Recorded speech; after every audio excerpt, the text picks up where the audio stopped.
અરવલ્લીમાં chain snatching gang ઝડપાઈ। બે સાગરીતો 97,000 મુદ્દામાલ સાથે ઝડપાયા તો રિક્ષામાં બેસેલી મહિલાઓને નિશાન બનાવવામાં આવતી હતી।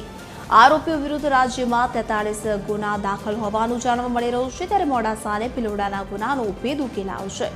અમદાવાદ હતું આ ગેંગનું એપી સેન્ટર, તો ગ્રામીણ વિસ્તારોને પણ તેઓ ટાર્ગેટ કરતા હતા।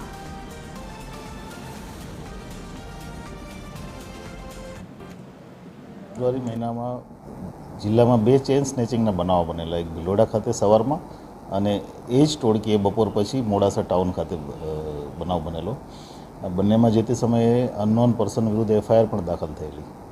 ત્યારબાદ ટેકનિકલ એનાલિસિસ, લોકલ ડેટા, બાકીના અમુક ફૂટેજ અને એની હિસ્ટ્રી એ બધું ચેક કરતા અને અમુક પોર્ટલ જે ઇમ્પોર્ટન્ટ બન્યા છે આઈસીજીએસને, એ બધું ચેક કરતાં અમને જે લોકો ઉપર ડાઉટ હતો એ ગઈકાલે કોલેજ રોડ ઉપરથી સલમાન પઠાણ અને વિક્રમ દંતાણી આ બંને આરોપીઓને પકડ્યા છે।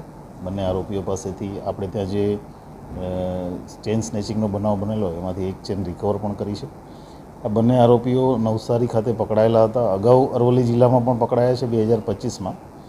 આ ટોટલ 4 આરોપીઓએ આખું અંજામ આપેલો કામગીરીને।